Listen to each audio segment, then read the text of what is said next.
భయపడ్డావా?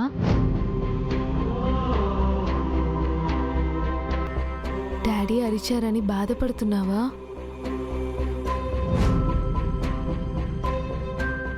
మరివి దేనికి? నీకో విషయం చెప్పనా? డాడీ పైకల గుర్రెనుంటారు కానీ లోపల చాలా భయాలుంటాయి. భయాలా? అవును, మీరెక్కడ బాధపడతారో అని భయం, మీరెక్కడ అమ్మని మిస్ అవుతారో అని భయం, మీరు ఏడ్చి ఎక్కడ హెల్త్ పాడు చేసుకుంటారో అని భయం, మీ నాన్న మిమ్మల్ని సరిగ్గా చూసుకుంటున్నారో లేదో అని భయం. ఇలా మీ అమ్మ చనిపోయాక మీ డాడీకి చాలా భయాలు మొదలయ్యాయి. ఆ భయం కనిపించకుండా దాచుకోవడానికి ఆ భయాన్ని కోపంగా చూపిస్తున్నారు అంతే. అంతేనా? నమ్మడం లేదా? ఇంకోసారి అరిచినప్పుడు నేలని కాకుండా మీ నాన్న కళ్ళలోకి చూడు, అప్పుడు నీకే అర్థమవుతుంది.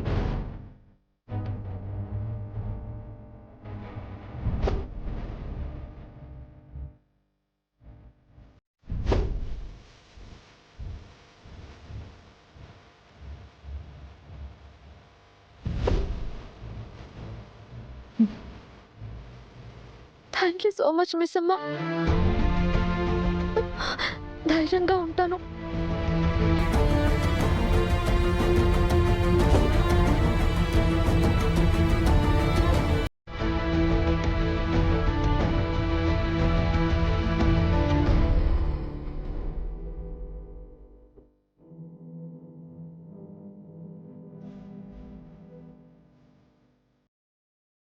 ఆరుని చూస్తే పిల్లలు బాధపడతారని ఫోటోని దూరం పెట్టడంలో అర్థం ఉంది.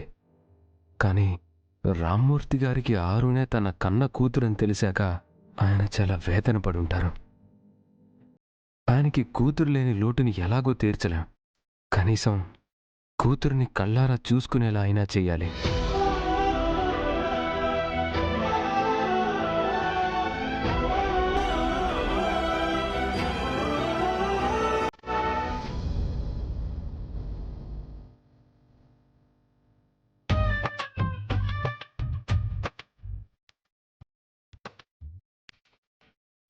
ఇక్కడేం చేస్తున్నారు గుప్తా గారు? మీ జనని ఎవరినందు ప్రవేశించినదో తెలియక మా శిరోభారము పెరిగినది. అందులకే మా ఆలోచనలకు విరామమిచ్చి విశ్రమించుచున్నాను. ఓహో, అయినా ఇన్ని కష్టాలు మీకెందుకు చెప్పండి? భూలోకంలో ఇన్ని రోజులు మీరెప్పుడు లేరు కదా, హ్యాపీగా చిల్లవండి. మాకంతటి మహాభాగ్యము కూడానా? మానవులతో ఉన్న పాపమునకు మెల్లమెల్లగా మేము కూడా మానవుడమయ్యదమేమోనని భయముగానున్నది. కష్టాలు వచ్చినప్పుడే కదా గట్టిగా ఉండాలి. It's okay. పిల్ల పిచ్చుకో అయినను నీవు యమహా యమా.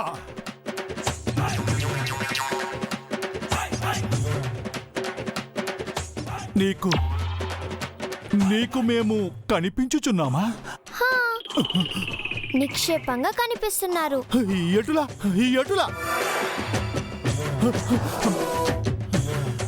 మా అంగుళీకము కూడా మా వద్దనే ఉన్నది. నీకు మేము ఎటులా కనిపించుచున్నాము? ఎటులంటారు? మాకు అవగతము కాకే కదా నిన్ను అడుగుచుంటిమి.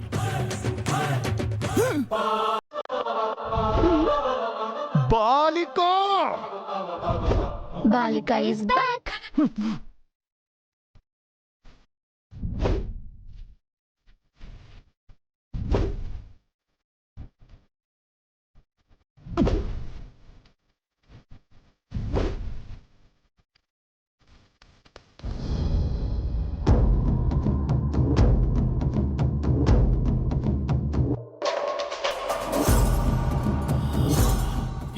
ఎంత పని చేసితివి బాలిక. యమధర్మరాజుల వారు కూడా నీవు చేయదలచినది చేయవలదని చెప్పితిరి కదా. మా మాట వినుము బాలిక. ఎన్ని రోజులు విన్నాను కదా గుప్తా గారు, ఈ ఒక్కరోజు మీరే నా మాట వినండి. బాలిక అస్థికల విషయమున ఆటలాడుట అంత మంచిది కాదు. ఆటలాడే ఉద్దేశం నాకు కూడా లేదు గుప్తా గారు. అయ్యో, నీకెటులు చెప్పవలనో నాకు అవగతమగుటలేదు బాలిక. ఇక్కడున్నావా? నీకోసం జిల్లంతా వెతుకుతున్నాను. ఈ బాలిక తెలిసి మాట్లాడుచున్నదా, తెలుసుకొనుటకు మాట్లాడుచున్నదా? ఆరు మాట్లాడుతుంది నీతోనే. తెలిసిపోయినదా? వినిపిస్తుంది, చెప్పు. గౌరాకి నువ్వు అంజలి శరీరంలో ప్రవేశించావని తెలిసిపోయింది. అంజులో ఉన్న నిన్ను బంధించడానికొస్తున్నాడు. వాడి కంటపడకుండా జాగ్రత్త పడు. తెలిసిపోయిందా? తెలిసేలా చేసావా?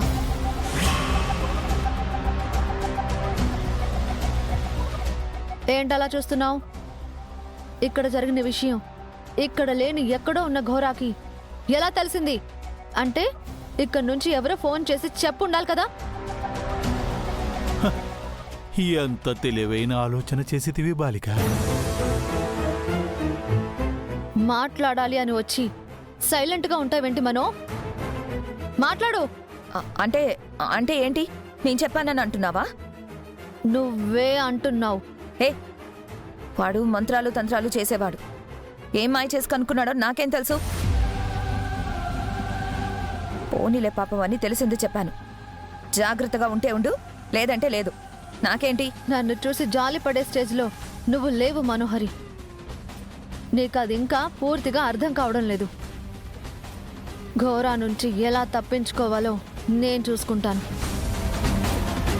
కానీ ఇవాళ నా నుంచి నువ్వెలా తప్పించుకోవాలో అది ఆలోచించుకో.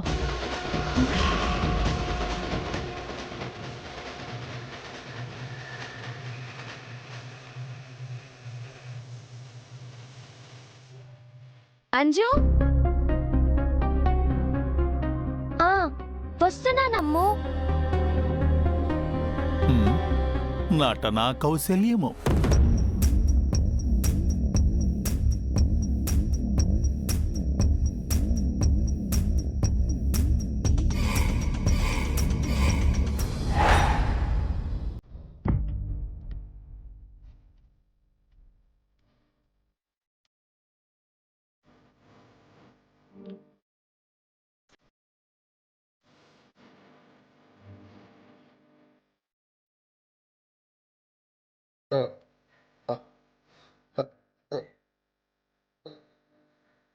బాబు గారు, మీరు ఎప్పుడు వచ్చారు బాబు గారు?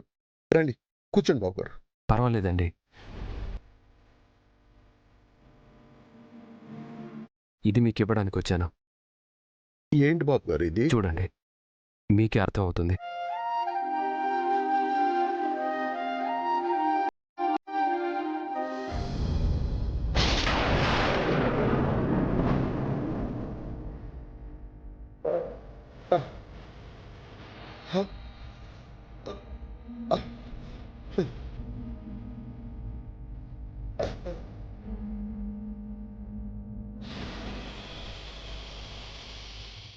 అమ్మా, బంగారు తల్లి.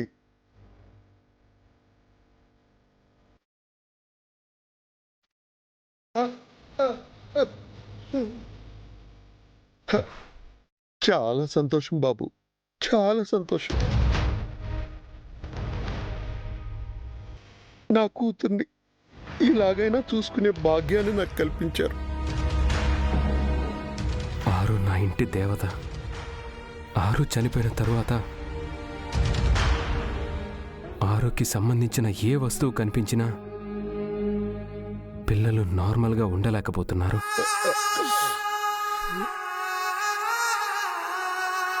అందుకే కనీసం కళ్ళ ముందు కూడా పెట్టుకుని చూసుకోలేకపోతున్నాం. మీ కూతురే తను అని తెలిసాక తనని మీరు ఎంత మిస్ అవుతున్నారో నేను ఊహించగలను. కానీ తనని ఎలాగో తిరిగి తీసుకురాలేను. కనీసం తన జ్ఞాపకాలనైనా మీకివ్వాలనుకున్నాను.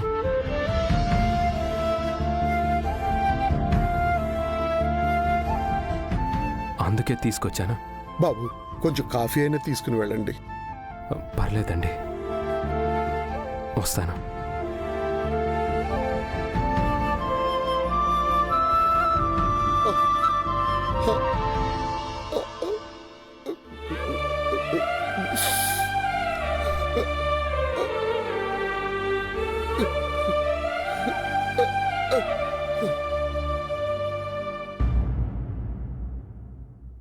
అత్తయ్య టీ తీసుకోండి.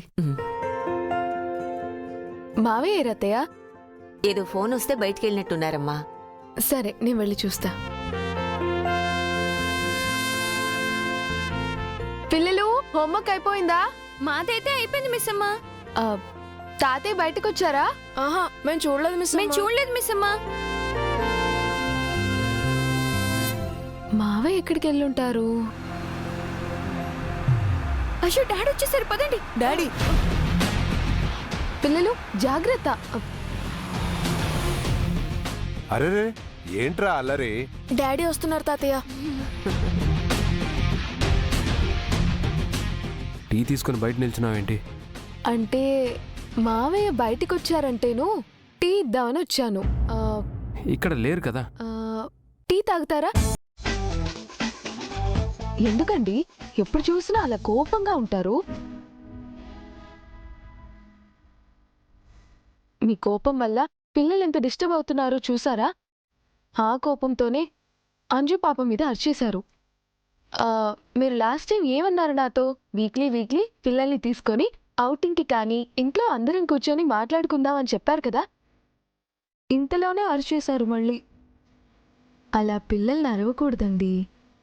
ఎంత కోపం ఉన్నా సరే మనమే కంట్రోల్ చేసుకుంటూ ఉండాలి. అంజు పాపని చూడండి ఎంత భయపడిపోయిందో. లాస్ట్ టైం మీరు చూశారు కదా, భయపడినందుకు అంజు పాపకి ఫీవర్ వచ్చేసింది. మీరే అంతలా ఆలోచించకండి.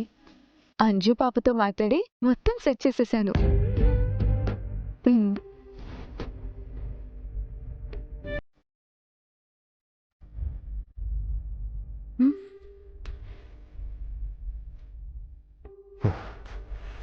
థ్యాంక్స్. థ్యాంక్స్. ఈ మధ్య చోల్ సరిగ్గా వినిపించట్లేదు. కొంచెం గట్టిగా చెప్పండి.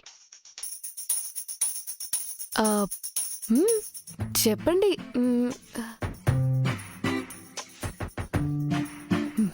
త్వరగా చెప్పండి, అవతల నాకు చాలా పనులున్నాయండి. థ్యాంక్ యూ మిస్ అమ్మా. అయ్యో క్యూట్. ఏంటి? You want tea? టీ వద్దా? ఓకే.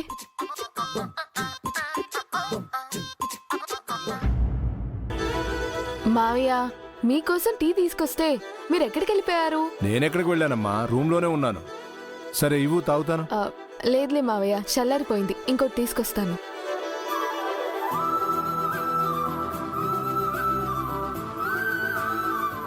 టాబ్లెట్లు అవి వేసుకున్నారా? వేసుకున్నానమ్మా. కాశీకి వెళ్ళడానికి కావాల్సినవన్నీ సిద్ధం చేసుకున్నావు కదమ్మా. అన్ని ఏర్పాట్లు చేసుకున్నా. తీసుకోండి మావయ్య. ఏం మర్చిపోకండి. అక్కడికి వెళ్ళిన తర్వాత ఏమైనా మర్చిపోతే ఏమండి? చాలా ఇబ్బంది అవుతుంది. సరే నాన్న, సార్ మేమన్నీ జాగ్రత్తగా చూసుకుంటాం. మార్నింగ్ ఫ్లైట్కి వారణాసికి అందరికి టికెట్లు బుక్ చేశాను సార్. గుడ్. రాథోడ్, మనం చూసిన హోటల్లో రూమ్స్ అవైలబుల్ లేవన్నారు కదా, ఇప్పుడు ఎలా అండి? వాళ్ళతో నేను మాట్లాడాను. మనకి 3 రూమ్స్ అరేంజ్ చేస్తా అన్నారు. రాథోడ్, అక్కడ పంతులకి అస్థికలు కలపడానికి ఏమేం కావాలో అన్నీ ముందే అరేంజ్ చేయమని చెప్పు. అక్కడికి వెళ్ళాక ఏ కారణం వల్ల కూడా ఆలస్యం కాకూడదు.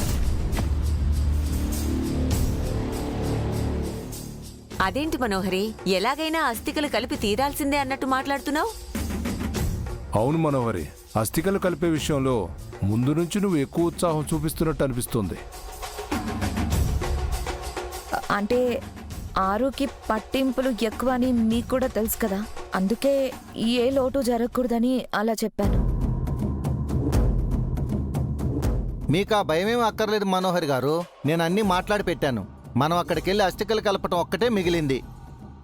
ఆ మిగిలింది ఆటంకం లేకుండా పూర్తి చేస్తేనే కదా దాని కథ ముగుస్తుంది. ఏమండి, అక్క వాళ్ళ పేరెంట్స్ గురించి కూడా తెలుసుంటే బాగుండేది. కనీసం అక్క అస్థికలైనా కలిపేవారు. అందుకే కదా మిస్ అమ్మ రామూర్తి గారిని కూడా తీసుకెళ్తున్నాం.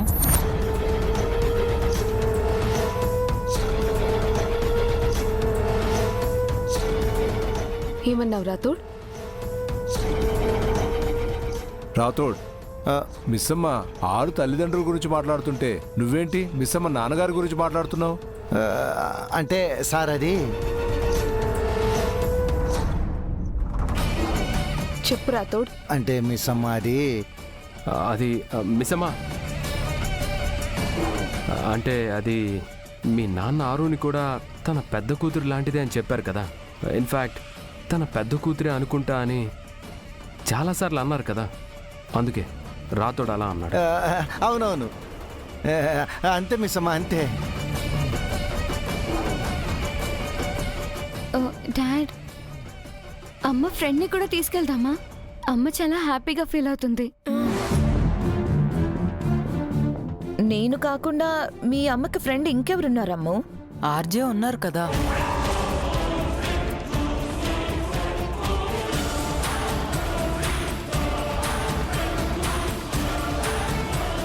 ఆర్జీ ఏంటి? అమ్మ కొడైకెనాల్లో ఉన్నప్పుడు ఒక రేడియో ప్రోగ్రాం వినేది. ఆ ప్రోగ్రాం చేసే ఆర్జే అన్న అమ్మకు చాలా ఇష్టం. ఆరు అక్క కూడా రేడియో వినేవారా? పిచ్చి పిచ్చిగా వినేది. మమ్మల్ని కూడా వినమని అడిగేది. మేమేవేవో కారణాలు చెప్పి తప్పించుకునే వాళ్ళం.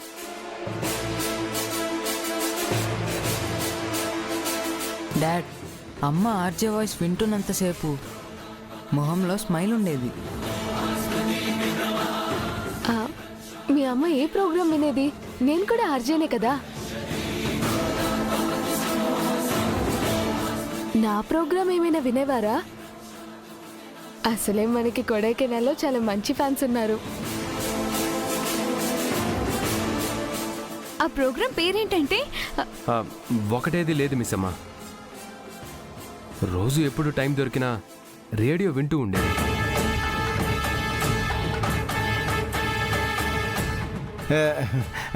అవును మిస్ అమ్మ, ఆ రేడియో వినటం కూడా ప్రోగ్రాం కోసం కాదు, ఊరికే పాటలు వినటం కోసం.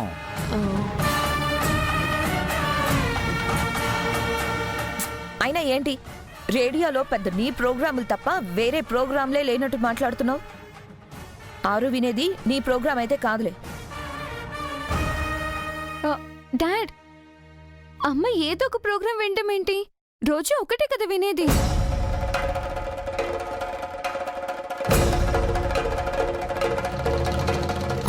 ఒక్క ప్రోగ్రాం ఏంటమ్మా, ఒక్క ప్రోగ్రాం? మీకేం తెలియదు. అంజు పాపకైతే అన్నీ తెలుసు. ఇంతకీ అంజు పాప ఎక్కడ మిస్ అమ్మా? పైన లేదా? లేదు డాడ్, ఇందాక మేము బయట ఆడుకుంటూ ఉన్నాం కదా, నానమ్మ దగ్గర ఉందేమో అనుకున్నాం. నేను పొద్దున టిఫిన్ చేసేప్పుడే చూసా, మళ్ళీ కనిపించలేదు. కనిపించకపోవడం ఏంటి? అంజు, అంజు, అంజు, అంజు పాప, అంజు, అంజు, అంజు అంజు ఎక్కడికి వెళ్ళి ఉంటుంది? ఏమై ఉంటుంది? అంజు, అంజు,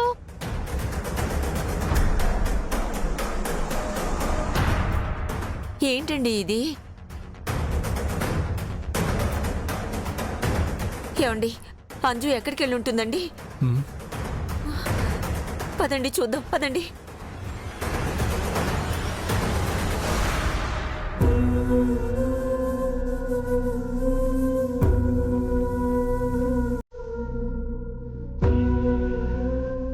తాతయ్య,